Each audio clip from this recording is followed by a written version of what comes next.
line. And now we're going to mix.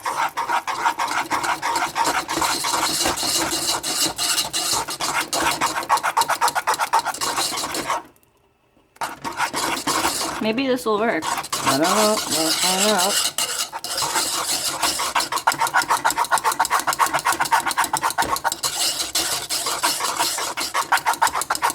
Looks good.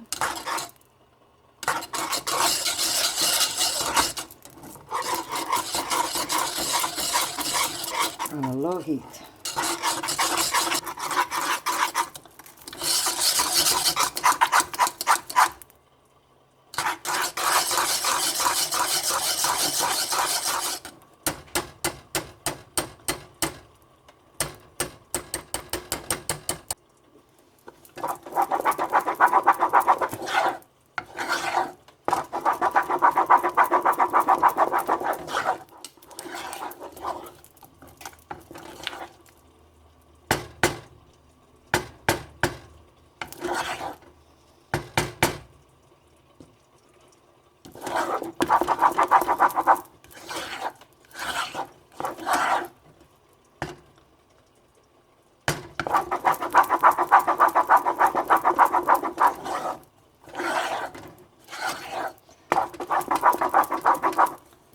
Sorry for keeping you here so long.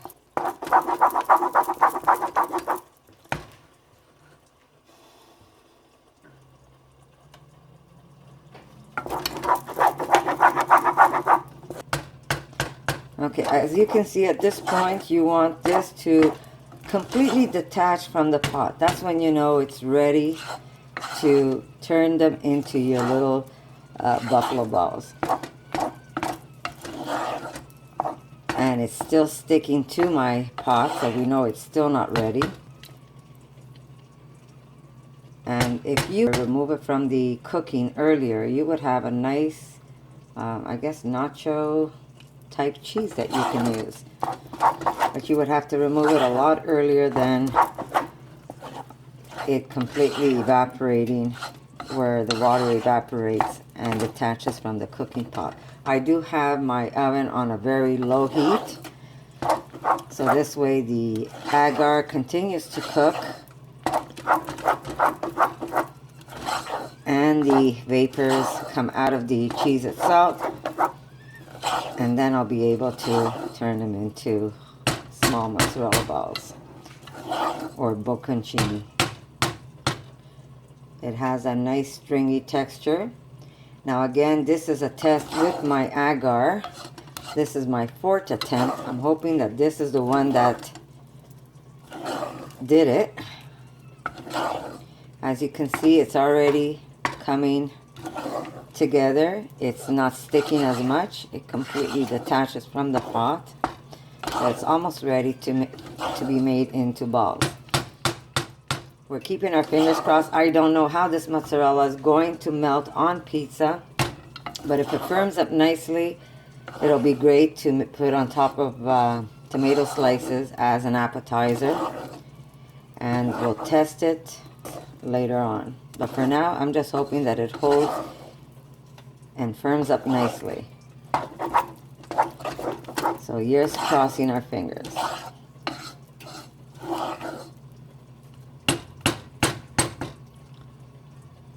Just like cheese. And you see how it, can you lift it over, Erica? How it completely detaches itself from the, it's like one big jelly mass.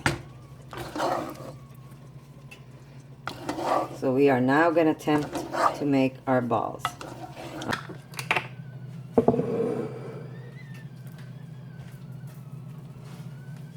Can I have 2 spoons, please?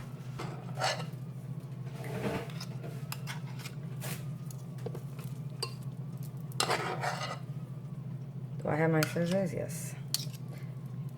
I always keep my scissors handy, and I'll tell you why. When I twist, if there's any air, I just pop a little hole, and then into the water it goes. And this is great if you have a helper like Erica right now, who is getting my cellophane ready for me.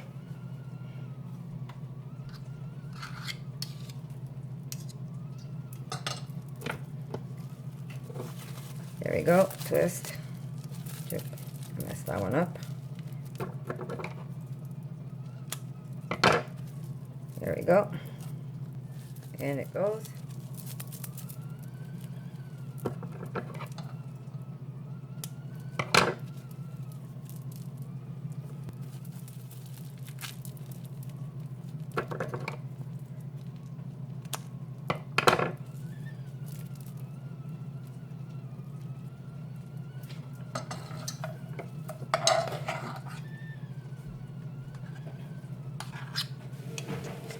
I prefer using spoons when I do this because it's easier to have a better control on how much cheese I use. I should have had a bigger bowl, I guess, eh? Papa, can I have another bowl of?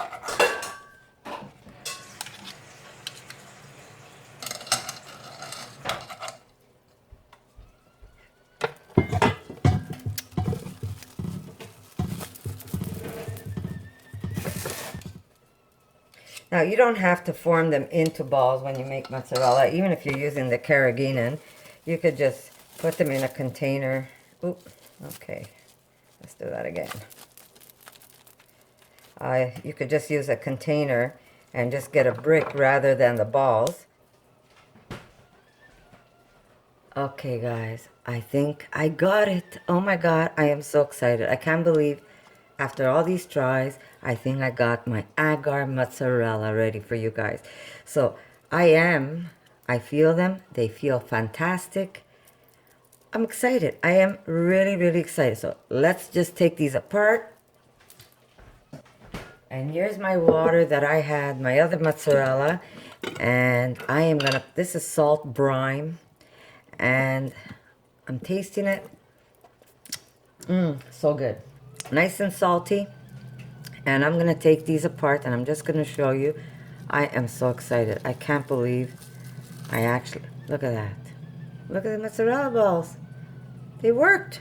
I'm gonna drop them right in there and they're gonna stay in there and they're gonna preserve in there. Look at that. Oh my God, I'm excited. I can't believe it. I finally got it. Now, how will they melt? I don't think they're gonna melt like the carrageenan ones will. I'm not sure how they're gonna melt at all because I know that agar and carrageenan, there's a big difference in that product. The carrageenan will actually remelt itself. The agar will too a little, but not as good as the carrageenan.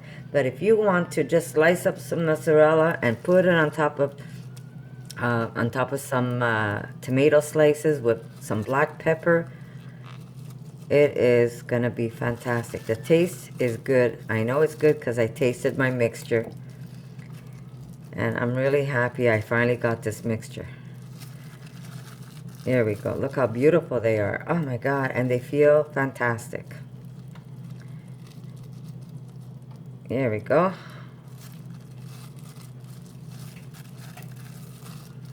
I feel like a kid in a candy store. Over what? Over mozzarella balls. Do you believe this?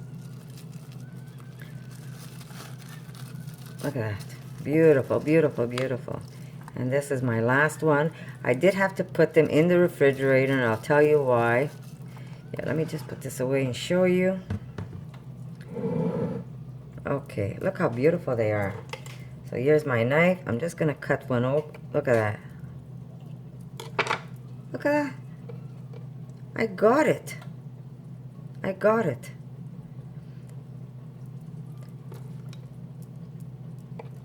Taste-wise, still a little soft, but you know what? I think they're gonna firm up. They're gonna firm up a little more in the brine while I keep it in the refrigerator. But the taste is good. I just have to see how it's gonna melt.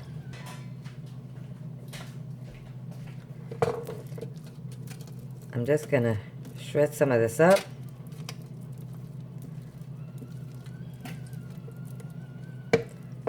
It's still a little soft.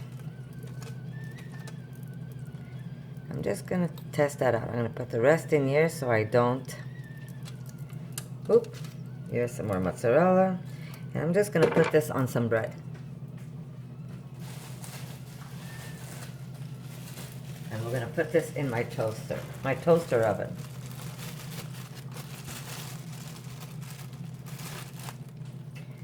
Here we go. Let's spread it out. It's still warm.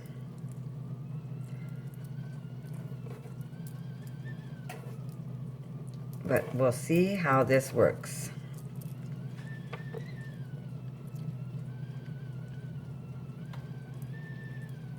I still have to tweak it. I'm sure I could do something for flavor, but I got my recipe down for the agar. Just put this in, and we're gonna see how that comes out. These are in my freezer. I've been making so many mozzarella. These are in my freezer. I wrap them individual so when I need them and I make, if I'm making a pizza, I just take one out and I could grate it frozen, sprinkle it on my pizza, and I've got my mozzarella ready. So you can make nice batches of mozzarella, and you could just wrap each one individual after they've set, and you could put them in a bag, throw them in the freezer, and you have your mozzarella ready for whenever you need it. So that's a good way of doing it. You could leave some in the fridge, in the brine, and you could put some in the freezer if you're making pizza. This is nice if you're making a nice little entree with tomatoes on some toast bread with some black pepper. It's going to work out just great. So hopefully I'm going to show you how the agar one is melting, and I'll see you in a little bit. The anticipation of my mozzarella, my agar mozzarella. As it's still in my toaster, I could see the melting point is not as good as the carrageenan. So guys, really, I knew it was going to happen anyhow. The melting point for carrageenan somehow exceeds. It's a lot better. It actually melts down rather than staying clumps. I see it bubbling as it's in the oven. It does have some melt point, but not as well as the carrageenan. But it is doable. And there is the melting point to it. It does melt somewhat, as you can tell. It just remelts itself, but it doesn't collapse like the carrageenan one does. But it's still doable. Look at this. It's still doable. So you can actually use the agar. And I have this one recipe for you, but you know what? I'm gonna perfect this one. See?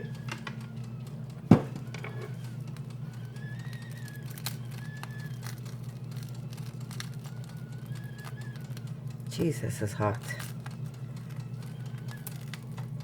But there's your little stretch. It does have a little stretch. So there you go, guys.